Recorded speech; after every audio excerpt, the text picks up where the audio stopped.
युवा लड़के लड़कियां जो संत रामपाल जी से उपदेश प्राप्त हैं, कैसे काल उनकी मर्यादा तोड़वा रहा है। पुस्तक सेवा में जाते हैं, खुद ही अपने लिए लड़की पसंद कर लेते हैं, लड़की अपने लिए लड़का पसंद कर लेती है। रमणी से पहले उनके बीच में गंदी गंदी बातें शुरू हो जाती हैं, अश्लील बातें शुरू हो जाती हैं। रातों को लेट तक घर वालों से छुप छुपा के बातें करते हैं। कितना भयंकर दबाव काल भगवान का। भाई और बहनों, सृष्टि रचना को जिसने समझ लिया, जिसको सृष्टि रचना समझ में आ गई, केवल वही आत्मा हर प्रकार से गुरु जी के ज्ञान को आधार बना के इस काल के जाल को तोड़ सकती है। अन्यथा कदम कदम पर यह काल मर्यादा तोड़वाएगा, कदम कदम पर।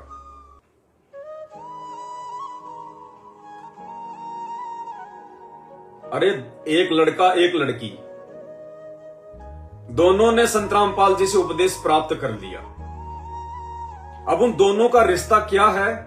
भाई और बहन का। क्या रिश्ता है? भाई और बहन का।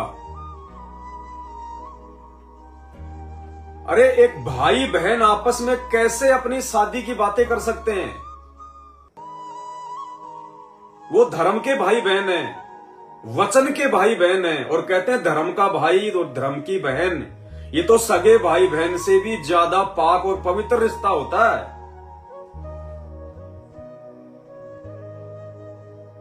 तो भैया कैसे आप अपनी बहन से अपनी शादी की बातें कर सकते हो? क्या कभी आपने सोचा? क्या कभी आपने विचार किया? आपकी सबसे पहली मर्यादा तो यही टूट गई। परमेश्वर सतगुरु रामपाल जी भगवान का यह तत्व ज्ञान कहता है, सृष्टि रचना का सारांश कहता है कि रमणी की बात, शादी विवाह की बात लड़के और लड़की आपस में नहीं कर सकते।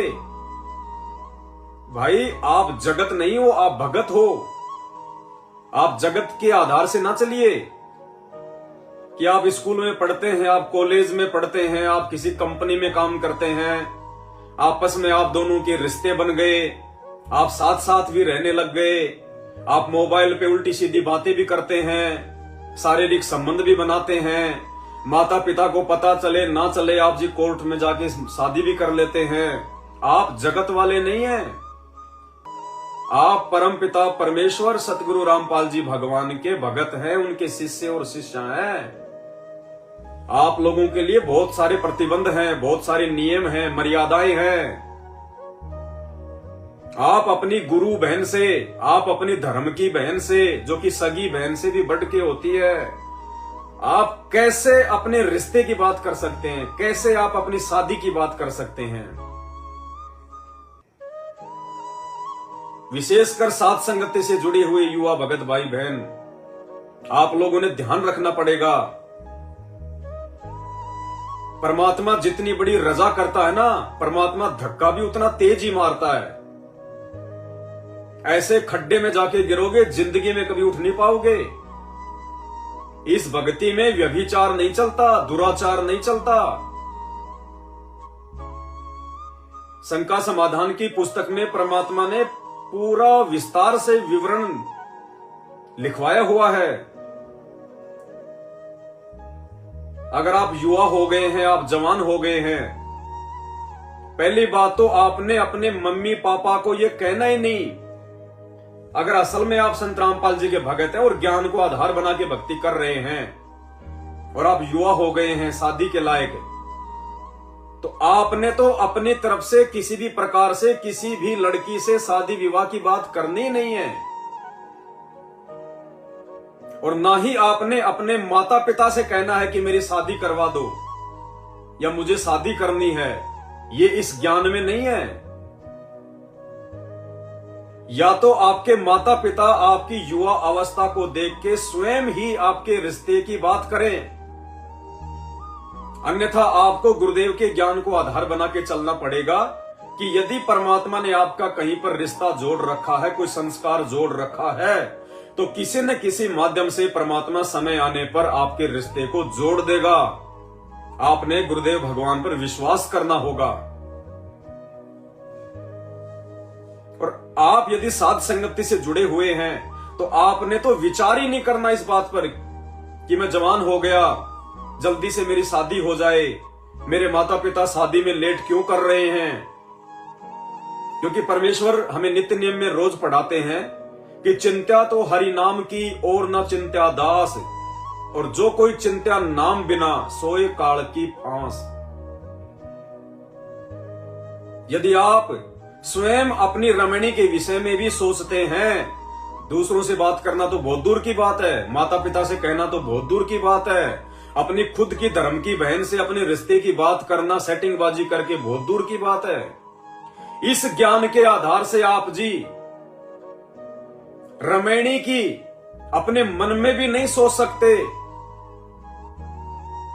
ये विचार भी नहीं लेके आने कि मैं युवा हो गया, मेरी रमणी हो जाए, मेरी शादी हो जाए, क्योंकि वो काल की फांस है, काल की फांस।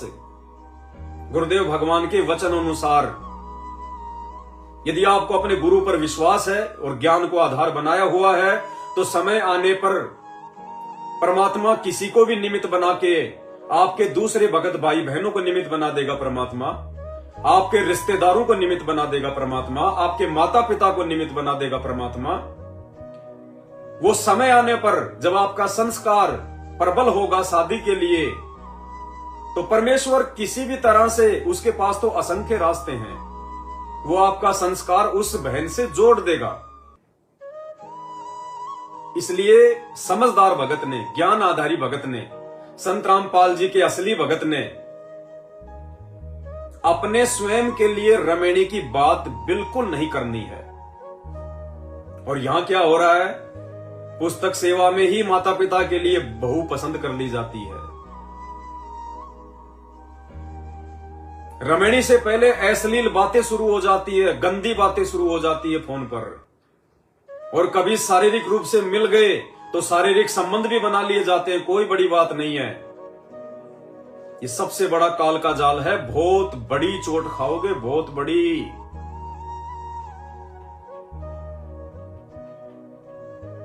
परमात्मा ने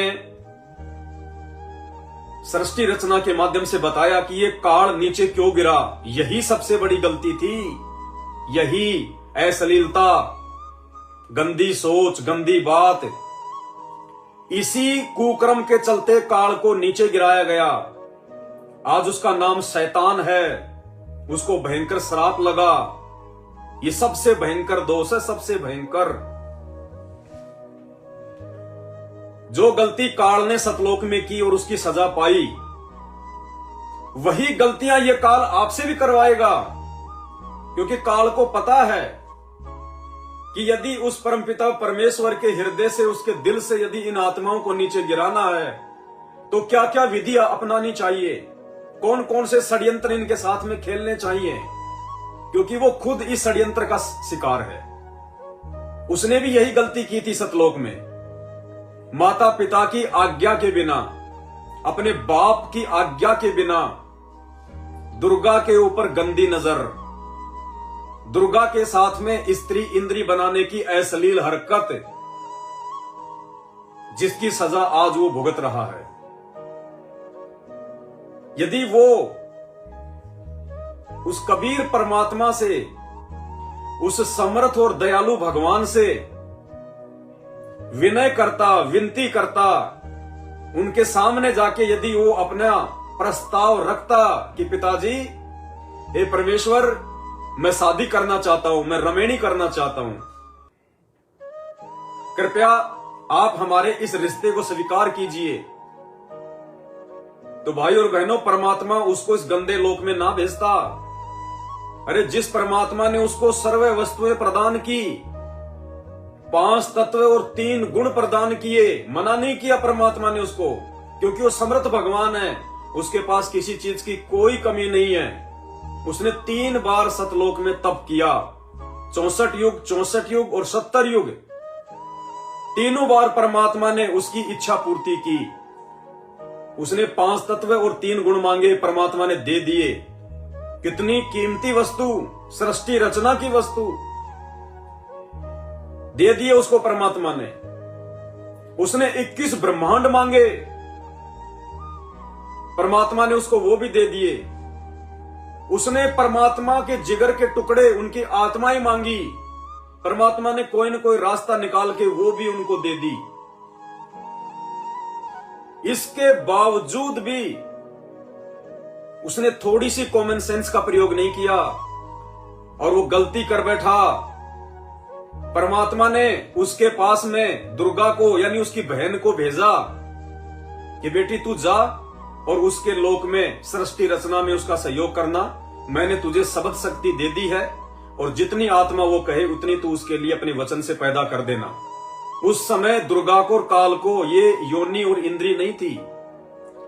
परमात्मा ने उस बेटी को, उस बहन को भेजा उसके पास में, लेकिन वो नालायक वही नालायकी कर बैठा जो नालायकी आज संगत में युवा भगत भाई बहन कर रहे हैं। और वो आज हमसे वही गलती करवाएगा।